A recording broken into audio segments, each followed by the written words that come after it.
Wednesday morning ಇವತ್ತು fridge deep clean ಮಾಡ್ಕೋಬೇಕು ಅಂತೇಳಿ ಎಲ್ಲನೂ ಕ್ಲೀನ್ ಮಾಡ್ಕೊತಾ ಇದ್ದೀನಿ. ಮೊದಲು ನಾನು ಒಳಗಡೆ ಇರುವಂತಹ ಐಟಮ್ಗಳನ್ನೆಲ್ಲ ತೆಗೆದು ನೀಟಾಗಿ ಕ್ಲೀನ್ ಮಾಡಿಕೊಂಡು ವಾಶ್ ಮಾಡಿ ಎತ್ತಿಟ್ಕೊತೀನಿ. ಸೊ ನಾವೇನು ಮಾಡ್ತೀವಿ ಅಂತಂದರೆ, ಏನಾದರೂ ಉಳಿದಿರುವಂತಹ ಐಟಮ್ಸ್ಗಳಿದ್ರೆ, ಏನಾದ್ರು ಆಹಾರ ಏನಾದ್ರು ಇಟ್ಟಿರ್ತೀವಿ, ಕೆಲವೊಂದು ಸಲ ನಾವು ಅದನ್ನು ಯೂಸ್ ಮಾಡೋದೇ ಇಲ್ಲ, ಸುಮ್ಮನೆ ವೇಸ್ಟ್ ಆಗಿರುವಂಥ ಪದಾರ್ಥಗಳೇ ಜಾಸ್ತಿ ಉಳಿದಿರುತ್ತೆ.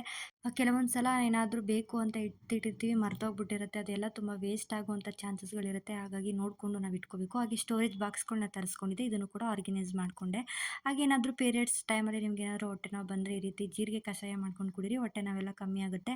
ಒಂದು ಲೋಟ ನೀರಿಗೆ ಸ್ವಲ್ಪ ಜೀರಿಗೆನ ಹಾಕಿ ಚೆನ್ನಾಗಿ ಕುದಿಸ್ಕೊಂಡು ಸ್ವಲ್ಪ ರುಚಿನ ಹಾಕ್ಕೊಂಡು ಕುಡಿದ್ರೆ ಹೊಟ್ಟೆ ನೋವೆಲ್ಲ ಕಮ್ಮಿ ಆಗುತ್ತೆ. ಹಾಗೆ ಈವ್ನಿಂಗ್ ಸ್ನ್ಯಾಕ್ಸ್ಗೆ ಅಂತೇಳಿ ಇವತ್ತು ಅಕ್ಕಿ ಬೋಂಡನ ಮಾಡ್ಕೊತಾ ಇದ್ದೀನಿ. ಏನಾದರೂ ಮನೇಲಿ ಅಕ್ಕಿ ಸಂಪಣ ಇರುತ್ತಲ್ವ, ಇದಕ್ಕೇನೆ ನಾನು ಅರ್ಧ ಕಪ್ ಅಷ್ಟು ಮೈದಾ ಹಿಟ್ಟು, ಸ್ವಲ್ಪ ರುಚಿಯಾಗಿ ಈರುಳ್ಳಿ, ಶುಂಠಿ, ಹಾಗೆ ಸಣ್ಣದಾಗಿ ಕಟ್ ಮಾಡ್ಕೊಂಡಿರುವಂಥ ಮೆಣಸಿನ್ಕಾಯಿ, ಕ್ಯಾರೆಟ್ ತುರಿ, ಸಬ್ಬಕ್ಕಿ, ಕೊತ್ತಂಬರಿ ಸೊಪ್ಪು, ಹಸಿಮೆಣಸಿನ್ಕಾಯಿ ಎಲ್ಲನೂ ಸೇರಿಸ್ಕೊಂಡು ಚೆನ್ನಾಗಿ ಇದನ್ನು ಕಲಸಿ ಇವಾಗ ನಾನು ಎಣ್ಣೆಗೆ ಹಾಕ್ಕೊಂಡು ಕರ್ಕೋತಾ ಇದ್ದೀನಿ. ತುಂಬಾ ಟೇಸ್ಟಿಯಾಗಿರುತ್ತೆ. ಏನಾದರೂ ಮನೆಯಲ್ಲಿ ಸಂಪಣ ಉಳಿದಿರುತ್ತಲ್ವ, ಅಂಥದ್ರಲ್ಲೇ ಈ ಒಂದು ಯೂನಿಕ್ ಸ್ನ್ಯಾಕ್ಸ್ನ ಮಾಡ್ಕೋಬೋದು. ಟೇಸ್ಟ್ ಮಾತ್ರ ತುಂಬ ಚೆನ್ನಾಗಿ ಬರುತ್ತೆ. ನೀವು ಒಂದ್ಸಲ ಟ್ರೈ ಮಾಡಿ. ಹಾಗೆ ಆದ್ರೂ ಕೂಡ ಕಾಯೋದಕ್ಕೆ ಇಟ್ಟಿದ್ದೆ.